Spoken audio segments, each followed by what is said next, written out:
আজ আমরা এই ভিডিওতে একটা দেখব হিটাচি স্প্লিট এসি দিয়ে কুলিং কয়েলের কী অবস্থা। আপনারা এখানে দেখতেই পাচ্ছেন যে হিটাচি যে কুলিং কয়েলটা আছে এসির, তো কুলিং কয়েলটা এত নোংরা হয়েছে যার ফলে এসি তো কমপ্লিট চলছে, ঠান্ডাও সব ঠিকঠাক আছে, কিন্তু রুমে ঠান্ডা হচ্ছে না।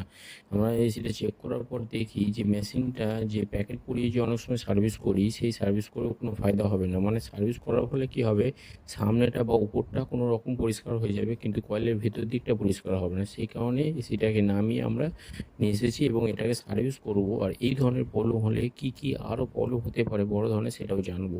এবং এটাকে ফুল সার্ভিস করতে হলে কি কি এর পদ্ধতি আছে, কোনটায় কি খুলতে হবে, সেটাও দেখাবো না এই ভিডিওতে। সর্বপ্রথম দেখে নেবো যে এই যে কুলিং কয়েলটা এই যে চটের মতো নোংরা হয়ে গেছে, এর ফলে কি হচ্ছিল ওখানে। এর ফলে কী হচ্ছিলো যে এসিটা তো চলছিল লং টাইম, কিন্তু লং টাইম চলার ফলেও এসিতে মানে ইলেকট্রিক বিল উঠছে, সব হচ্ছে, এসিও চলছে, কিন্তু রুম ঠান্ডা করতে পারছে না। মানে লং টাইম, মানে 2 ঘন্টা 3 ঘন্টা চলছে, তার ফলেও ঠান্ডা করছে। তার কারণটা হচ্ছে এখানে দেখুন, কুলিং কয়েলের নিচে যে ব্লডটা থাকে সেটা হাওয়াটা থ্রো করে এবং সেই হাওয়াটাই ব্যাক করে ওটাকে টানে। তাহলে যখন হাওয়াটা থ্রো করছে এবং কুলিং কয়েলে যখন জাম থাকছে, তাহলে শাক করতে পারছে না, মানে হাওয়াটা টানতে পারছে না, সেই কারণে হাওয়ার থ্রোটাও থাকছে না এবং তার যে এ টানার ক্ষমতা সেটাও থাকছে না। এর ফলে এখানে রুমের ভেতরে ঠান্ডা হচ্ছে না এবং শঁ করে একটা আওয়াজ হচ্ছিল। তো আমরা দেখার ফলে এখানে দেখি যে মেশিনটাকে নামিয়ে সার্ভিস করা ছাড়া কোনো উপায় নেই। তো আমরা মেশিনটাকে নিয়ে এসেছি। দেখুন, সর্বপ্রথমে কুলিং কয়েলটাকে খুলে নিয়েছি। কুলিং কয়েলটা প্রথম সার্ভিস করব, মেশিন দিয়ে ওয়াশ করব, কীভাবে ওয়াশ করবো সেটাও দেখাবো, এবং ব্লোয়ারটাকেও বার করে নিয়েছি। ব্লোয়ারে অত বেশি নোংরা নয়, কিন্তু কুলিং কয়েলটার উপরে প্রচুর পরিমাণে নোংরা আছে।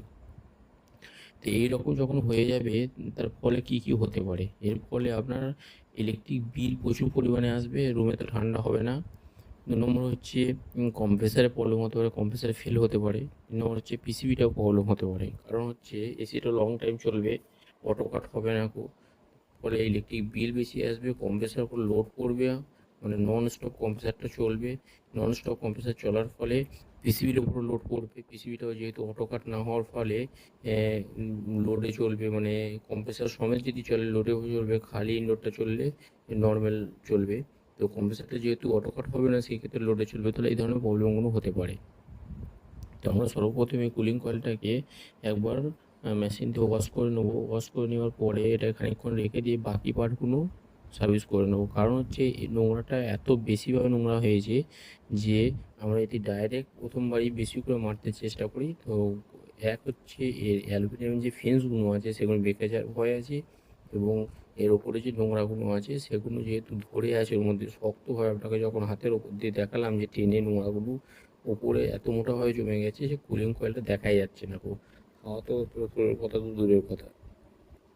তাই আমরা এটাকে প্রথমে একবার জল মেরে ভিজিয়ে দেবো এবং খানিকক্ষণ রাখার পরে এটাকে আমরা আর একবার মারবো ভালোভাবে। আপনি এখানে কয়েল ক্লিনার ব্যবহার করতে পারেন, কারণ যেহেতু পুরো খুলে সার্ভিস হচ্ছে। কয়েল ক্লিনার ব্যবহার করতে সাধারণত বারণ করি, কারণ হচ্ছে কয়েল ক্লিনার যদি মারা হয় সেক্ষেত্রে কী হয়, প্রচুর পরিমাণে জল লাগে। কারণ হচ্ছে কয়েল ক্লিনার যে কেমিক্যালটা ব্যবহার হয় সেটাকে ঠিকঠাক যদি ওয়াশ না করা হয়, সেটা কোনো জায়গায় পাইপে বা কয়েলে রয়ে যায়।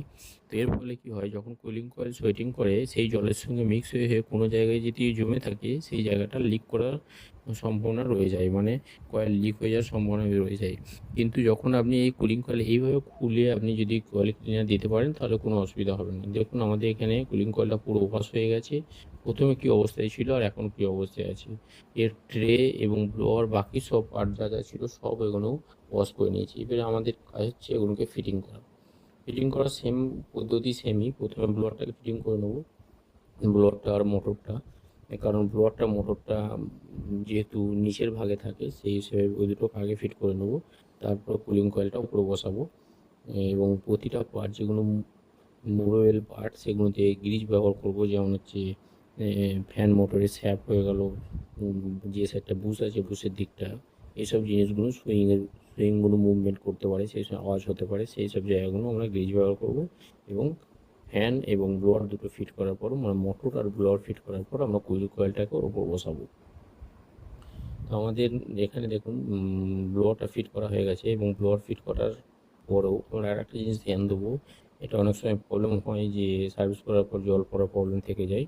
তো ব্লোয়ারটাকে অ্যাডজাস্টমেন্ট করে প্রথমেই বসিয়ে নেবো যে দুদিকের গ্যাপটা যেন সমান থাকে। এটা অবশ্যই দেখে নেওয়া দরকার। অনেক ক্ষেত্রে কী হয়, ফিটিং করার পর ব্লোয়ারটা এক সাইড হয়ে যায়, মানে ব্লোয়ারটা মোটরের দিকে হয় বেশি চলে আসে, নাহলে অনেক সময় বুস্টার যেদিকে বুস্ট থাকে সেদিকটা বেশি চলে যায়। সেই ক্ষেত্রে কয়েলের সেন্টারে যদি না হয়, তো যে দিকটাই বেশি চলে আসবে সেই দিক থেকে অনেক সময় জল পড়ার সম্ভাবনা রয়ে যায়। সেই অ্যাডজাস্টমেন্টটাও আমরা দেখে নেব। এরপর আমরা এটাকে কুলিং কয়েলটাকে বেস ট্রেতে ফিটিং করব। ফিটিং করার সময় এটাও ধ্যান রাখবো যে কয়েলের উপরে, মানে ভি টাইপের যে কয়েলটা আছে, কয়েলের উপরে যে পেপারটা দেওয়া আছে, যাতে হাওয়াটা উপর থেকে টানার সময় ডাইরেক্ট কয়েলের জলটা যেন ব্লোয়ারে না পড়ে, সেইটাও ধ্যান রাখবো। কারণ এইসব ছোটোখাটো জিনিসগুলো কী হয়, মেশিন পুরো কমপ্লিট সার্ভিস হয়ে যায়, মেশিনে কুলিংও ওকে, কাস্টমারও খুশ হয়ে যায়, কিন্তু একদিন কি দুদিন পর দেখা যায় অনেক ক্ষেত্রে যে জল পড়ছে, যে দেখা যায় যে ছোট্ট একটা প্রবলেম, উপরের হয়তো ভি টাইপের যে কয়েলটা থাকে তার উপরের পেপারটা সরে যাওয়ার ফলে বা খুলে যাওয়ার ফলে বা সার্ভিস করার টাইমে খুলে গিয়েছিলো, পরে লাগাতে ভুলে গেছি,